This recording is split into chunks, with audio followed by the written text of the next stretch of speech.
There have been many occasions here upon our channel where we have explored artifacts and evidential ruins indicative of a tremendous prehistoric age. Testimonies, photography, even physical proofs, locations of some finds making their ages undeniably enormous. This, along with the sheer amount of said evidence collected and exposed over the years, making their authenticity and indeed the evidence to suggest the existence of a now lost yet once incredibly ancient civilization overwhelming. With our next expose of ancient finds of no exception, although the following could have been aiding in the expansion of mankind's knowledge of its origins, it has instead been quietly ignored by those in favor of doubling down on a funded paradigm, one seemingly crumbling around them. Greece, a thorn in the side of many an academic for centuries, with unexplainable architecture and finds that simply lack explanation. There exists, however, a far deeper reason for this persisting annoyance: the competing recordings of finds made far before any funded paradigm had arisen, by people in positions of specialist authorities, documentation of remains of human inhabitation supporting our many videos' subject matters. These finds dated within the Pliocene era of at least some 2 to 5 million years ago.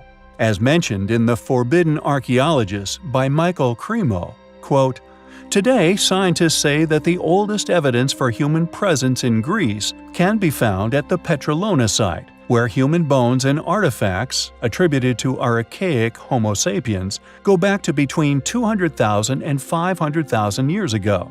But taking the role of the Egyptian priest, I might say to these modern Solons that the history of a human presence in Greece goes much further back than they might imagine."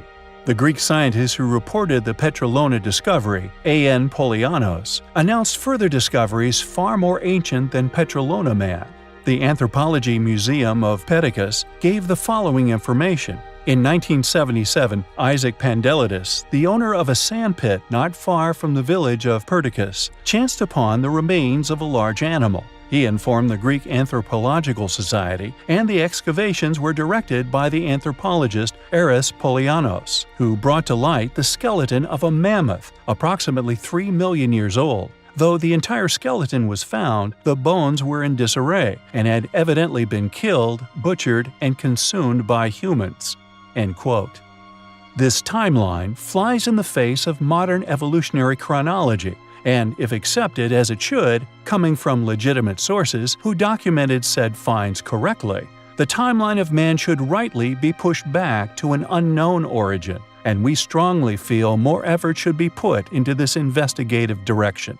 The mammoth, along with Cremo's effortless correlation of the facts, is a gem of proof and a continued glimmer of hope that if such finds continue to surface, modern paradigms will slowly shift to a more critically established realization of not only our history, but of our existence itself. It was a find, and indeed is a journey, which we find highly compelling. There are many enigmatic, unexplained ancient mysteries which we have covered here on our channel. Many mysterious ruins which are slowly revealing their secrets to us. However, what must be the most intriguing of the historical subcategories has to be the oparts, out-of-place artifacts that have been found all over Earth. These mystifying items are the only subject within the field which can shed their own very unique lights upon the distant past, and sometimes hard-to-believe possibilities attached to their ages. The island of Samos within Greece is home to a number of these particular artifacts.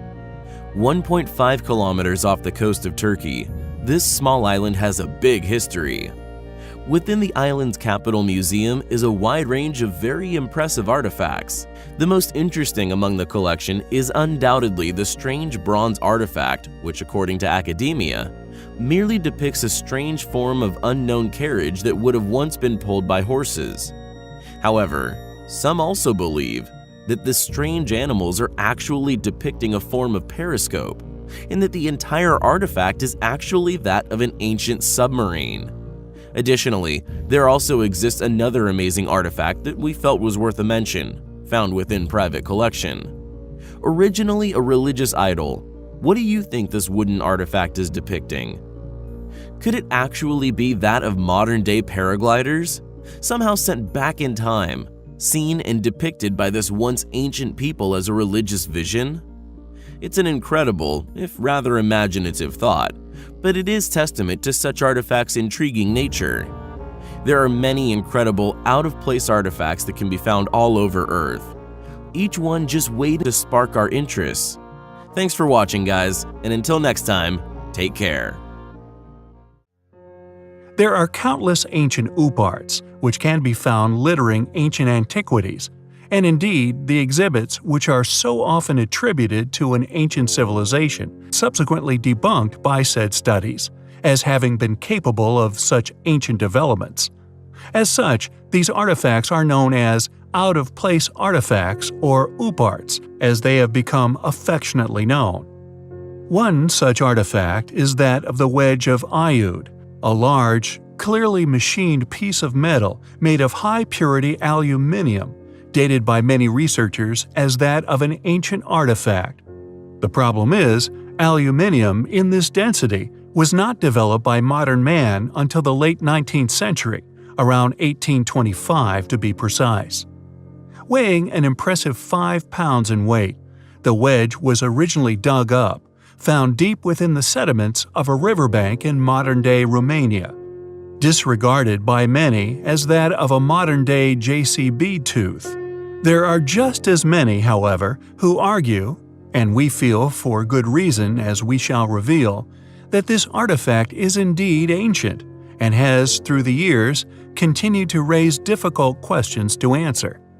Ancient alien enthusiasts insist that the wedge is a segment of an ancient alien craft, or more specifically, a VTOL-type craft, better known as a vertical takeoff and landing craft, and the large visible signs of aging are supportive of not only a tremendous age, but of its currently unexplainable origins here on Earth.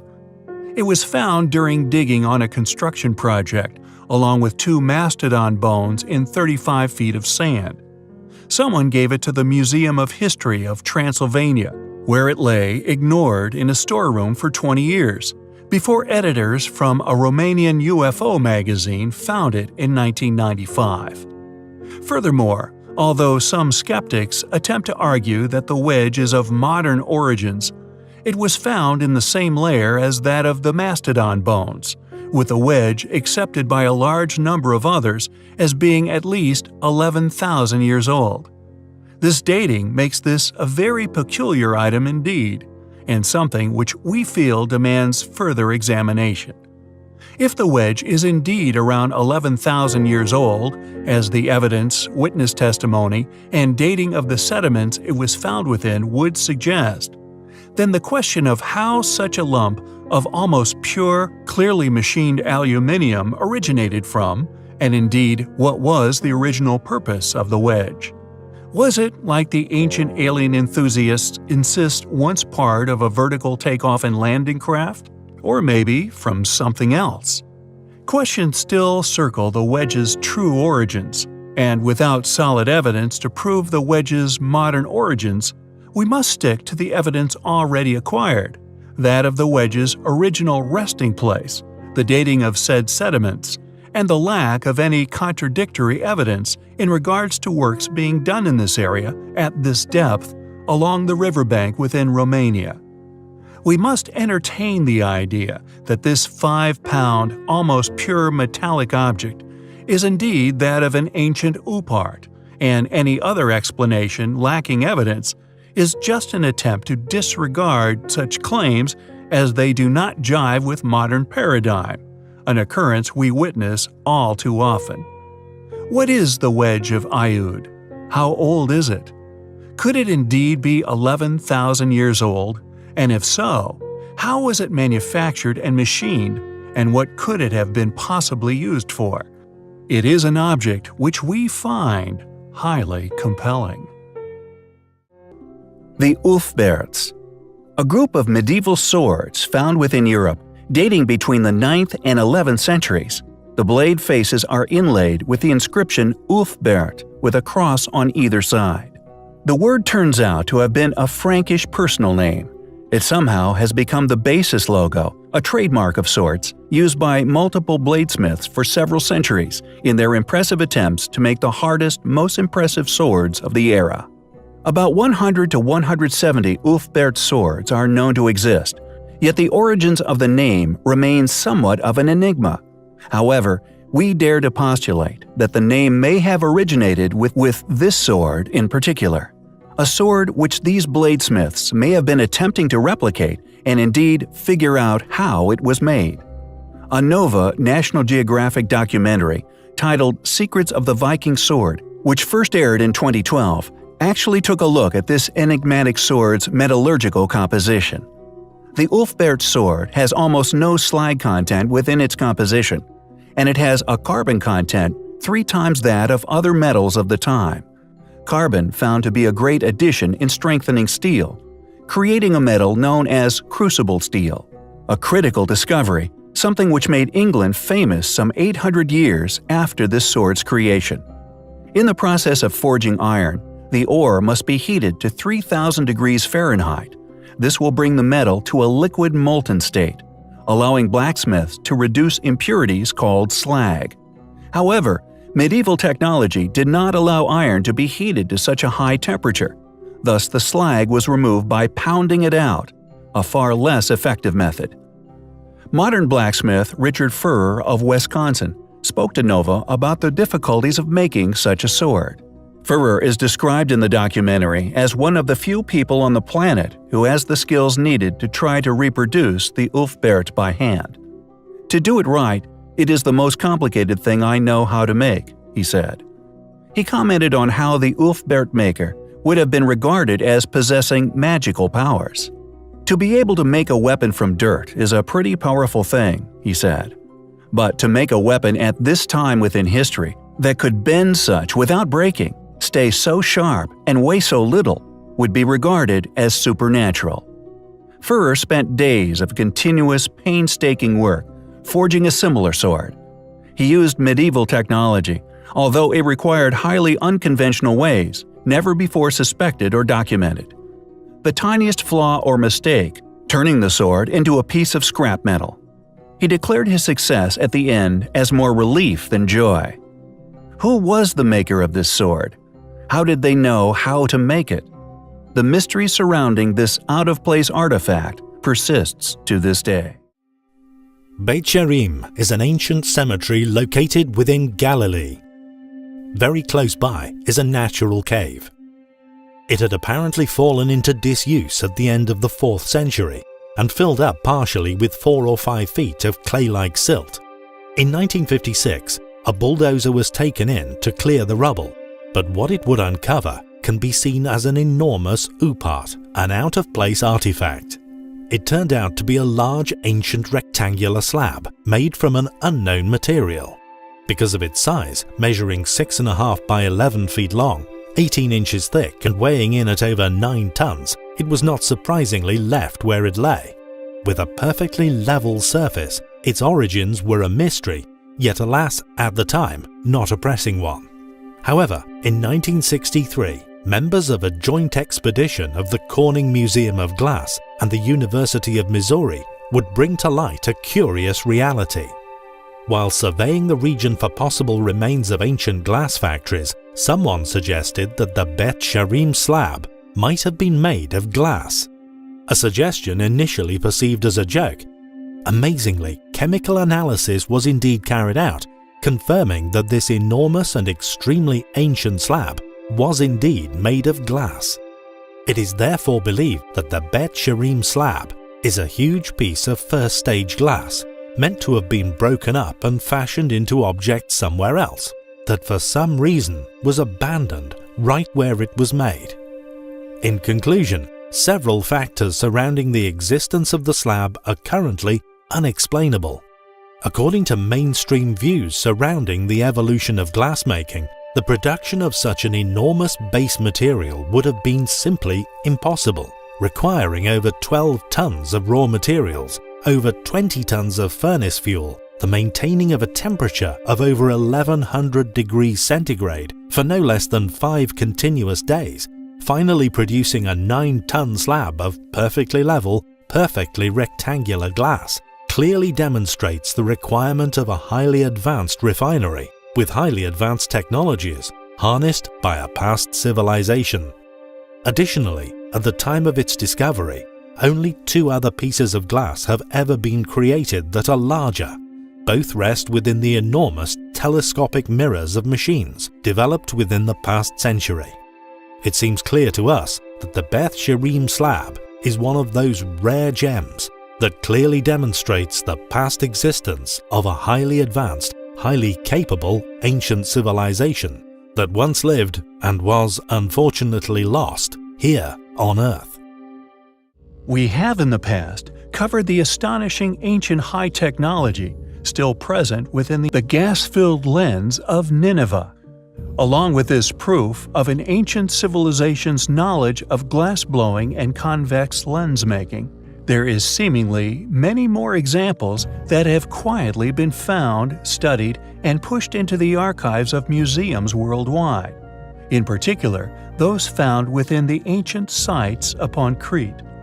Although many a sleuth has discovered this fact and have subsequently investigated these claims and indeed proofs of an ancient civilization's astute awareness and past ability at creating these perplexing reading lenses of a surprisingly high quality.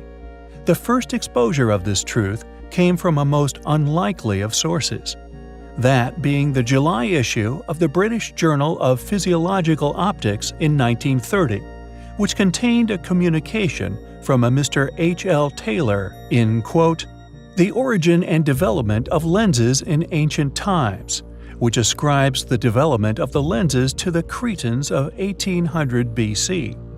His examination of the museums of the Eastern Mediterranean has led him to the conclusion that ivory and steatite, the materials used for beads prior to 2000 BC, later replaced with rock crystals, onyx, agate, and cornelian.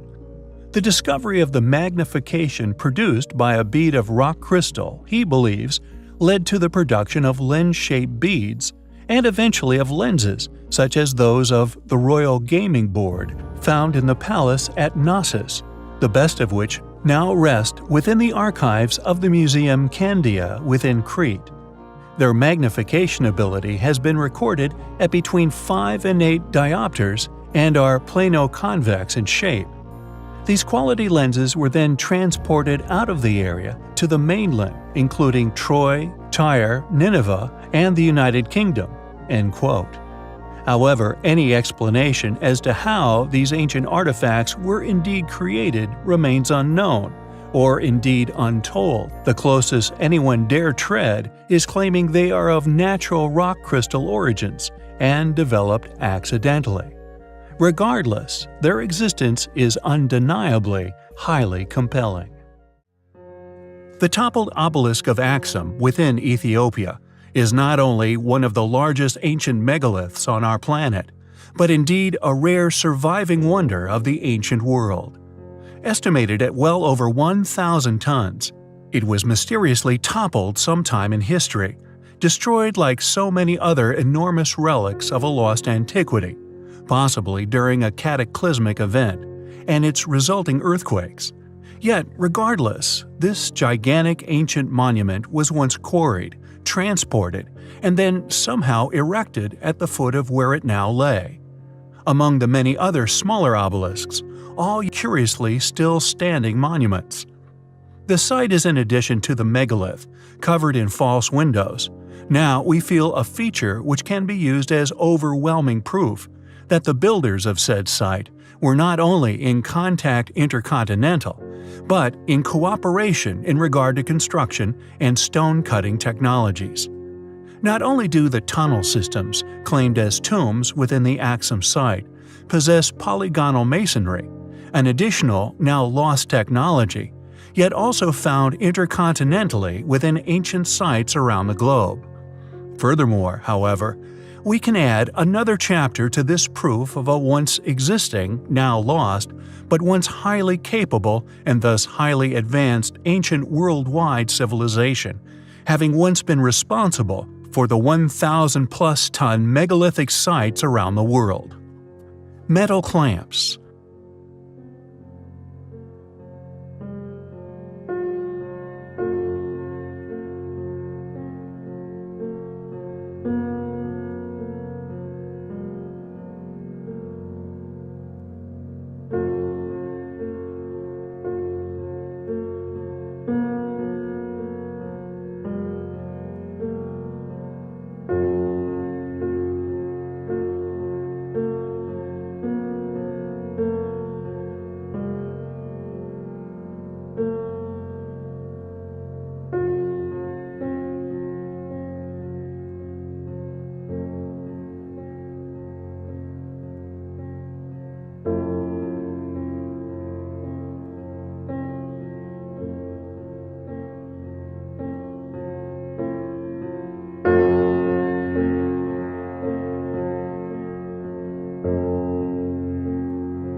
Another subject we have covered comprehensively, linking to many sites, which according to modern paradigm were geographically impossible to have been in contact, even during the dates they themselves pin on them. These metal clamp seats were initially cut into the huge stones at strategic positions. Then, molten metal, often enigmatic and advanced in metallurgy, were poured into these cuts to pin the stones together, preventing them from slipping over time, retaining their perfect alignment. How can we continue to believe that the evidence for our argument be ignored, dismissed as conspiracy, the hypothesis refuse serious investigation? We find this highly compelling. Ancient Uparts. A section of ancient history which many find as their preference. It is undeniably one of the strongest areas of argument within the study of antiquities, which is in support of the past existence of once highly capable, incredibly technologically advanced, yet now lost ancient civilizations. The ancient astronaut theory being one main topic of interest within the Uparts realm. When it comes to certain current or now past allies, in alliance with our so often reiterated posit of the existence and the volumes of surviving evidence in support of a now lost, often also claimed, now actively hidden, enormous number of chapters of human history. It is thanks to their laborious collaborative efforts which has allowed us to accomplish such a strong and compelling evidence. In addition, the realization that much of these sites and anomalous features also display a strong evidential suggestion that many of these civilizations somehow succumbed suddenly, possibly to a past cataclysm. However, if this vast and still growing file of evidence, all suggesting sudden demise, is, in the future, somehow found to have been an undeniable reality, possibly a repeated event, a question arises: who could these claimed ancient astronauts possibly have been? The evidence suggesting sudden halts in undertaking within countless elaborately created, by clearly highly resourced people, megalithic quarries, which were inexplicably abandoned, litter our planet. This may suggest that these Uparts are either of returning, unfortunate witnesses to this cataclysm, somehow returning many generations later, successfully making contact with a civilization raised from the ashes of their now forgotten world. Somehow surviving all this time in an ancient spacecraft, possibly better, possibly similar to our own modern space stations, absent long enough to be depicted by a people presumably astonished by their existence. Secondly, they could quite possibly depict ancient alien visitors to our planet, either once deliberately making contact or once crashing here, forcing these entities to make contact, thus witnessed. Yet, if true, their likeness to Earthlings is a controversial consequence to said history. Or are all somehow a mere coincidence? One or two hoaxes, we feel, is a real reality, But for all these magnificent, enigmatic, and often clear depictions of similarly looking individuals, all being hoaxes? Yet so far separated geographically, we find unlikely. One must keep this in mind when studying such artifacts, such as the Istanbul rocket, the claimed ancient space module, which became one of the most popular artifacts of the Istanbul Archaeological Museum. Sought after by Western scientists and media alike, pored over and written about in hundreds of articles across Europe, even featuring on television programs and within many newspaper articles. However, what is fascinating about this reality, that for many years, many specialists, often talented people, also just as often funded to presumably determine an inaccuracy in the object's claimed age, did not. Not until a few years ago, that is. In the last few years, it has been that the Istanbul rocket was apparently found to have been a hoax, a plaster cast made some 25 years ago. A puzzling claim when one remembers that just 5 years after, the space module was sought after by German and English, among many other national archaeologists, and was, for a long time, secured in the preservation unit of the museum. Was this really a plaster cast, a mere 5 years old when this discovery was announced, successfully fooling the world's scientific communities? Or was it like so many other artifacts we study, successfully stolen, then replaced with a clear fake? We will leave that up to you to decide from the evidence available. But an argument for found crash craft can also be seen in the inspiration for the creation of things, like that of the lid of Pakal's tomb. An enigmatic depiction of this same form of technology, again, turns up all over South America, and even further afield. The Kiev spaceman, yet another found far away in the remote, desolate landscapes of Ukraine. Clearly, a depiction of a gas-breathing humanoid-shaped being, depicted with seemingly no injuries, yet the reason for said depiction is an ongoing debate, yet due to its clear characteristics, a welcome member of this long list of ancient OOPArts. Ancient astronauts? Or merely an extremely elaborate, highly complex, hard-worked, long-lived hoax? We find the evidence to support the theory highly compelling. The Crystal Skulls, a set of the world's most alluring artifacts, possessing the power to create religions, snaring many a Hollywood figure with their mysticism and rumored possible alien origins. Firstly, how does one tell a real crystal skull from a fake? There are always artists capable of making and selling things that seem old, says anthropologist Jane McLaren Walsh of the Smithsonian Museum. And she should know. Walsh has seen her share of fakes. In fact, she's probably seen more crystal skulls than anyone else alive, subsequently becoming the leading academic on the subject. A stern skeptic with a ruthless ethic, only the most puzzling will convince Jane. Another major player in the skull game, according to Walsh, was Frederick Arthur Mitchell Hedges, an English stockbroker turned adventurer, who in 1943 began displaying a skull at dinner parties which he called the Skull of Doom. His daughter Anna later claimed that he had found the skull in a ruined temple in Belize during the early 1920s. However, this was later found to have been a lie. Investigations by the Linnean Society of London, a research institute specializing in taxonomy and natural history, revealed that Mitchell Hedges actually purchased his skull at auction at Sotheby's in London in 1943. How it came to be at the auction house, however, was never established. Which is unfortunate because the Mitchell Hedges skull, according to Walsh's scrupulous examination, is the only one she has ever had to reluctantly confirm as an authentic crystal skull. What's more, it is the only academically accepted original known within the public archives.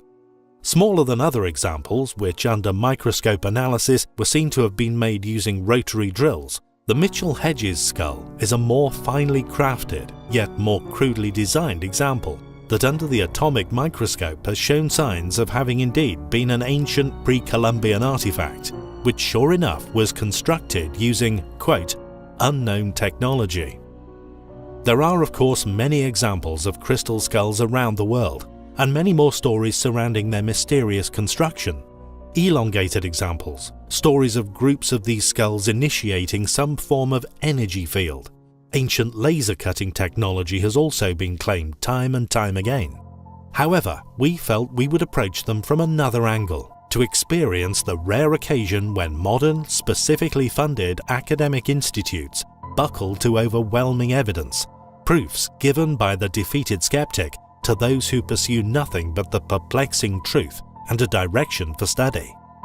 Made from a single piece of quartz crystal, Mitchell's Skull of Doom is unquestionably an exquisite example of an unknown history here upon our planet. Regardless of beliefs, or indeed the superstitions which now surround them, there are a rare few which support the theory of lost civilization and ancient visitation. This skull is much smaller than many and crudely carved, leading museum scholars here to believe that in a world of fakes, this one is the real thing.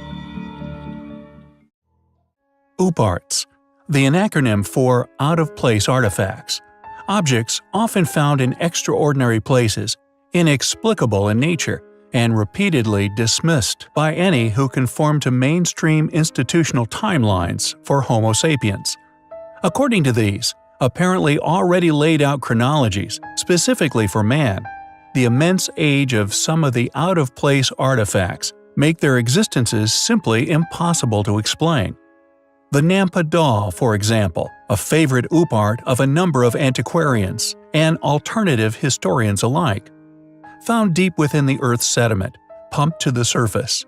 Amongst this sediment, which had been resting there for at least 2 million years, this small clay figurine, even adorned with surviving details of the fashion at the time of its creation. And although fascinating, this video does not focus upon zinc vases dynamited out of stone quarries or iron pots found in 500-million-year-old coal seams, or even the imprints of chariot wheels found deep in mines in Russia. It pertains to a modest artifact, a simple mortar and pestle once found by a J.H. Neal. And although today mortar and pestles are not the most interesting of utensils, it is their extreme ages which make them remarkable finds. Confirmed as being of immense age, this mortar and pestle was found left in situ, discovered by a Mr. J.H. Neal in tertiary deposits dating back almost 33 to 55 million years.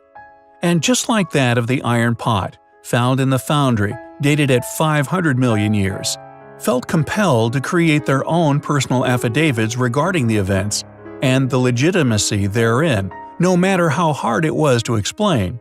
These men felt compelled to do all they could to prove the legitimacy of said discoveries. On August 2, 1890, J.H. Neal signed an affidavit swearing his discovery to have been 100% legitimate. Mr. Neal declared that it is utterly impossible that these relics could have reached the position in which they once lay, unless it was at the time the gravel was deposited and present, yet before the lava cap formed, giving a dating of around 33 million years old. How old is our species? Where do our origins lay? Within this vast, ancient, and seemingly infinite universe? Have we, as Earthlings, experienced ancient cataclysm, an amnesic event as so many ancient texts write of? If yes, then to what level of sophistication did these now lost ancient ancestors once reach? Sophistications far too advanced for any mainstream publication to ever publish. It is a reality that the continual discovery of such artifacts are slowly proving was indeed a reality, no matter how difficult it is for any institute or individual historian to accept as a reality. It is an OOPArt which we find highly compelling. Dorchester, Massachusetts, USA, in 1852, at Meeting House Quarry, workers were using dynamite to break up the bedrock, when an explosion threw an artifact into the light of day, after spending many thousands of years under the earth. According to geologists, the Roxbury Rock, in which this mysterious artifact was embedded, has been dated as having accumulated between 570 and 593 million years ago, during the Ediacaran period. Imagine their surprise when workers spotted a metallic object amongst the debris of the explosion, still partially embedded in a chunk of rock, and now sheared into two pieces from the forces of the blast. A zinc vase covered in flower decorations painted in solid silver. The bell-shaped pot is around 4.5 inches tall and about 6.5 inches long, and was noted as being exquisitely made. The age of the vase has been heavily debated amongst specialists, with many struggling to produce ages smaller than 100,000 years. Additionally, the species of flowers and plants that are illustrated upon the vase also went extinct over 100,000 years ago. Not surprisingly, but rather predictably, the pot, along with all authenticated documentation regarding its discovery, mysteriously vanished without trace shortly before a full investigation into its amazing history could take place. The initial discovery was covered on June 5 in 1852 from the publication of the magazine Scientific American, which confirms its authenticity as indeed being found embedded in the solid ancient stone 15 feet below the surface. But shortly after this coverage, like so many other amazing objects found around the world, vanished without trace. Who made this amazing artifact? When was it made? If we go by the age of the rock in which it was discovered, it is amazingly over 500 million years old, but we may never know.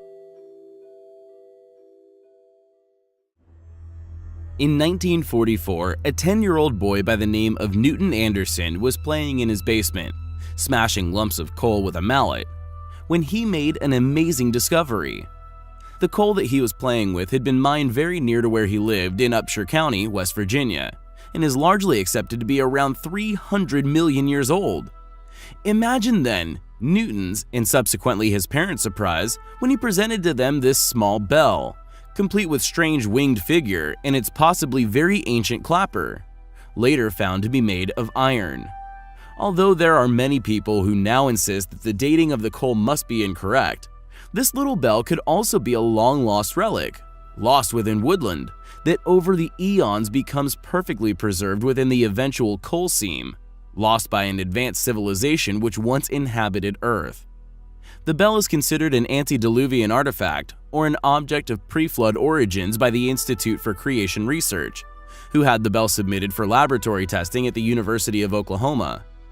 Whilst there, a nuclear activation analysis revealed that the bell contained an unusual mix of metals, a mix of metals not uncommon to Earth, but rather unusual for our current civilization to have decided to have manufactured it with, further supporting its authenticity as a very ancient relic. Later on in his life, Newton Anderson spent a great deal of time researching the figure atop the bell. He discovered similarities to the Babylonian southwest wind demon called Pazuzu. The demon typically is shown with a prominent headpiece like the bell figure. The Hindu deity, Garuda, is sometimes depicted on top of bells, as is the Egyptian Isis. The kneeling posture with hands clasped is also quite like Garuda representations, and because of this, some have argued that it must be an Indian Ganta bell. However, these similar and often confusing arguments over very similar deities could be seen as a consequence of cataclysm. Past civilization and the mythologies briefly retained, and all recorded at a time before such belief systems became too clouded with other outside influences. Another rare artifact is this strange handle, also found in coal and fortunately photographed before it vanished forever. Totally petrified and reportedly appeared to have virtually turned to coal. According to those who briefly investigated it, the handle appeared as well made as any modern handle. What do you think regarding these strange objects? Can coal form and objects petrify faster than we have ever witnessed? Or are these relics indeed millions of years old? Thanks for watching, guys, and until next time, take care. Hey guys, so today I wanted to share with you a rather special out-of-place artifact. It's known as the Fisher Canyon footprint, and it's actually a lump of coal. However, this small lump of coal is something very special. It's an artifact we hold dear to our hearts here at Mystery History. Since its discovery in the early 1900s by a man named John T. Reed, a character we have actually covered in the past, it has been silencing skeptics and evolutionists the world over.